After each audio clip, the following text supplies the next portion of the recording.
Hello everyone and welcome to Sabonis. Today I'm going to teach you how to prepare a controversial dish, chicken fettuccine alfredo. Why do I say controversial? Well, because this dish was born from something very simple, and over the years it's been made so complicated that now people add mushrooms, ham, diced chicken, cream, milk, garlic, and so on. And that's not the original recipe. I'm not saying the other versions are wrong. In fact, they are very tasty, but they are not Alfredo's original version. And that's where the confusion comes from. Because nowadays, any white sauce for pasta is called Alfredo. Let me tell you the story quickly. The Alfredo sauce originates in Rome, Italy, from the original dish fettuccine alfredo, created at the beginning of the 20th century by the Italian chef Alfredo Di Lelio, in 1908 to be precise. The story goes that he made it for his wife Ines, who had lost her appetite after giving birth to their first child. And the original pasta dish was created using only fettuccine, butter, and Parmigiano Reggiano cheese. The addition of a chicken came much later, popularized in the United States, of course, by Italian immigrants. Over the years, the sauce evolved, and today there are hundreds of versions. But to continue talking about the original chef, Alfredo, together with his son Armando, opened in 1950 the restaurant Il Vero Alfredo, located at Piazza Augusto Imperatore Numero 30 in Rome, and it is still open today. Now run by Alfredo's family, of course, since he's passed away in 1959. However, I invite you to visit the restaurant on your next trip. You'll see thousands of photos of Alfredo with all the famous people who sat at his table. It's a place full of history and flavor.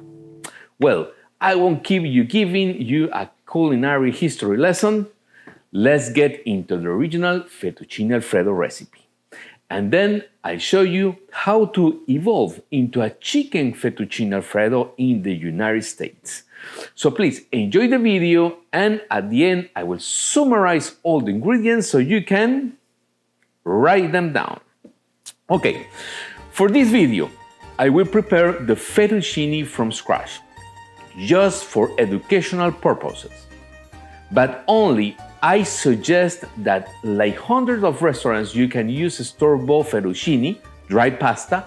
It turns out just as well and tastes just as good. Let me show you how I make pasta from scratch. It's easier than you think. For the perfect texture, we need 00 flour. This is a super fine flour. Another important point is always weigh your ingredients. Don't use measuring cups.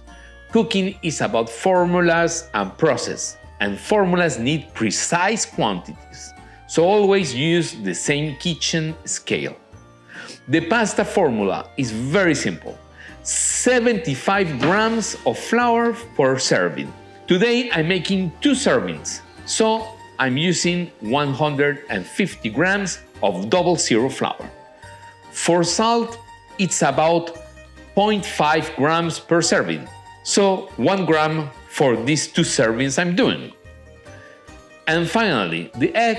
The weight for the egg should be 60% of the flour weight.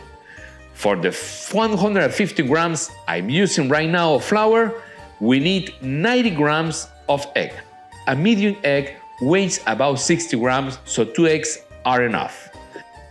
I weigh the yolks first, and then add enough white to reach 90 grams.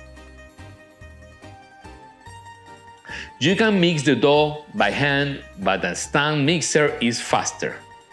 Mix until combined, then transfer to your work surface. The dough will feel sticky at first, but don't add flour yet. Knead gently until smooth and soft, about 10 minutes. Pasta dough needs soft kneading. Press, turn, and repeat until smooth. Dust both sides with flour and wrap in a plastic wrap. Cover with a bowl and let rest for 2 hours at room temperature. While the dough is resting, don't forget to subscribe to this channel and hit that like button. It helps a lot so we can keep sharing these Italian and Peruvian recipes with you. Now we are back after 2 hours. I've attached a pasta roller to my mixer. You can also use a rolling pin, but I love to using this tool to get thin, even sheets. Cut the dough into 4 pieces and shape it in a rectangle. While we're working with one piece, keep the others wrapped to prevent drying out. Use a rolling pin to flatten it, and then start with the roller on speed 1 and setting number 8. Flour the dough and roll it out. It won't look perfect at the first time, so reshape and flatten it again with the rolling pin. Roll again through setting number 8. Then go to setting number 7. As the dough stretches longer, you want to make it the same width as your cutter. So get the measure of your cutter and fold as needed. Continue to setting 6, 5, 4, 3, and finally the number 2. Sprinkle with flour to prevent the sticking. If you were making ravioli, go all the way to setting number 1 for extra thin sheets. But for fettuccine, setting number 2 is ideal. Once your sheet is ready, cut the ends straight.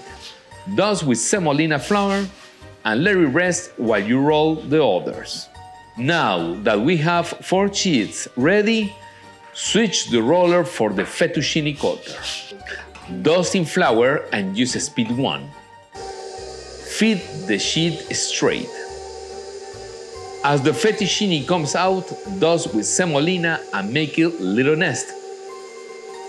Or use a pasta dryer like I do. Okay, since the pasta is fresh, it will cook in just 3 minutes. So let's move on to the chicken. Now, the chicken that Italian immigrants added to the fettuccine Alfredo dish was actually chicken Milanese. Yes, that famous breaded cutlet that was invented in Milan. But I leave the story for another video. That's the protein that originally served as a side to the pasta. So let's make it.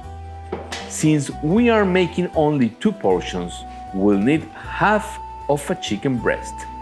Cut it half lengthwise to get 2 even cutlets. Now, season both sides with a little salt and pepper. For the breading, we'll prepare 3 stations. In the first one, put 30 grams of all-purpose flour, add 5 grams of salt, and 1.5 grams of black pepper.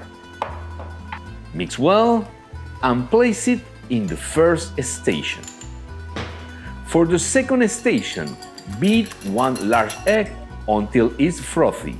In the third station, add 70 grams of Italian breadcrumbs, which already come seasoned with oregano and other spices. Now, if you can't find Italian breadcrumbs, let me explain quickly how to make them yourself. 1 cup of dry breadcrumbs, 2 tablespoons of Parmesan cheese, half teaspoon of salt, half teaspoon of dried parsley, half teaspoon of dry oregano, 1/4 teaspoon of garlic powder, and 1/4 teaspoon of onion powder, and finally 1/4 teaspoon of sugar. It's not complicated, but honestly, I'm sure Italian breadcrumbs are easy to find anywhere. Back to our stations. This is the right amount to bread 2 cutlets. Now let's begin. Dip the first cutlet into the flour mixture and shake off the excess. Then pass it through the beaten egg.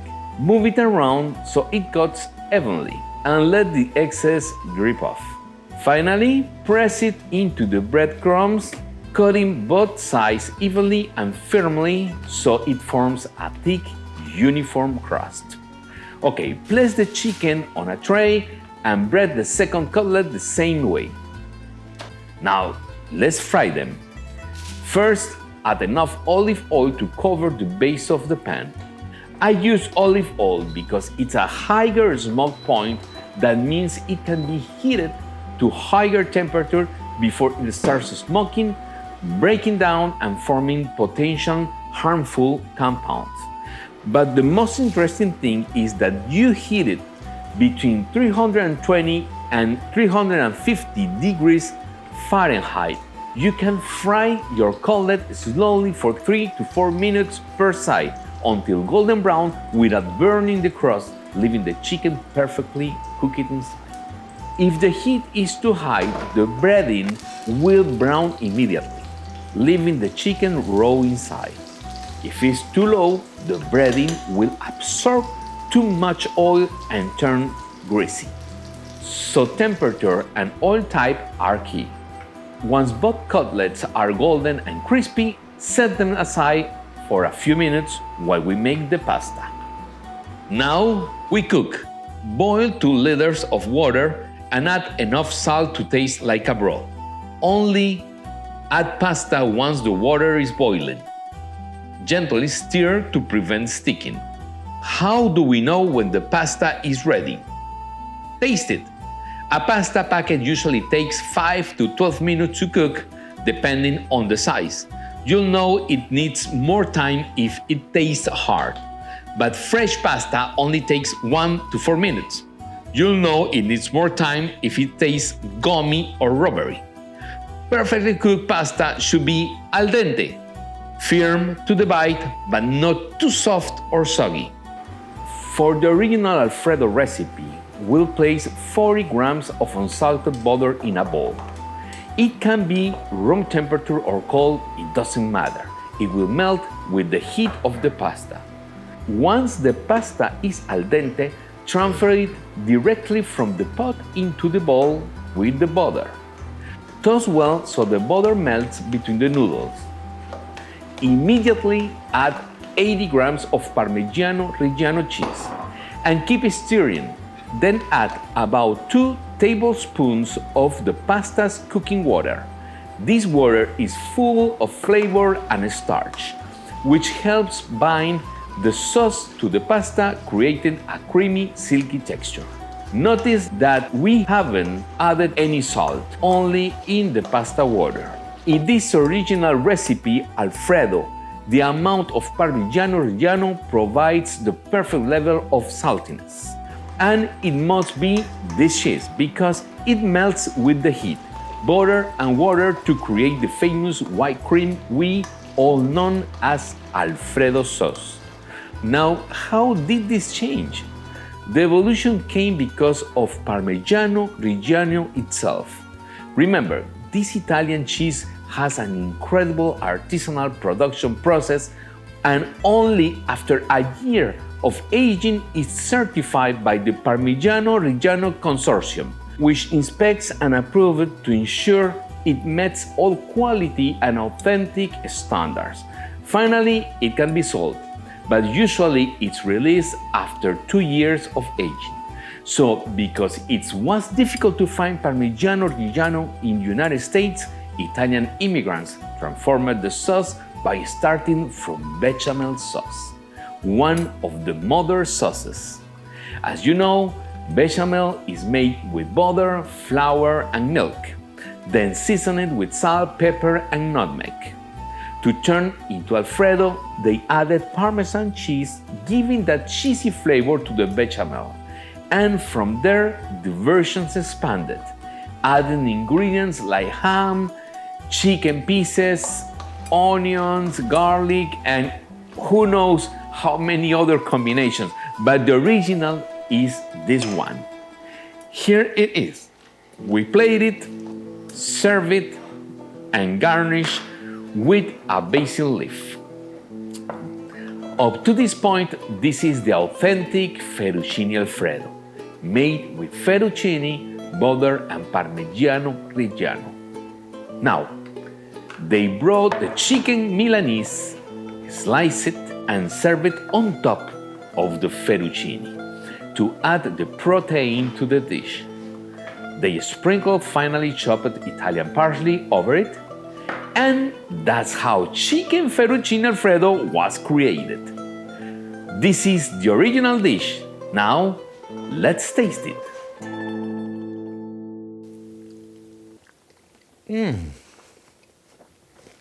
Delicious. Oh. Let's review the ingredients for 2 servings. For the pasta, 100 grams of double zero flour, that's 75 grams per serving. 1 gram of salt, that's 0.5 grams per serving. 93 grams of egg, that's 60% of the flour weight. For the Alfredo sauce, 80 grams Parmigiano Reggiano cheese, 40 grams unsalted butter.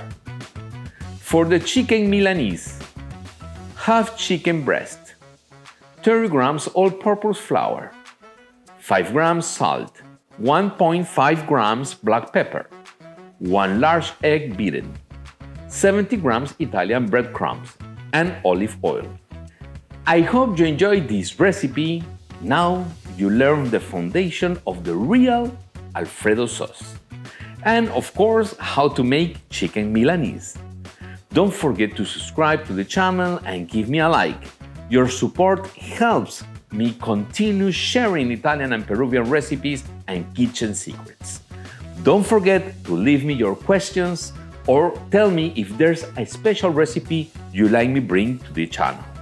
See you in the next video, and remember what Nonna Saboni used to say: seeing people enjoy your dinner is as satisfying as applause for an artist. Arrivederci!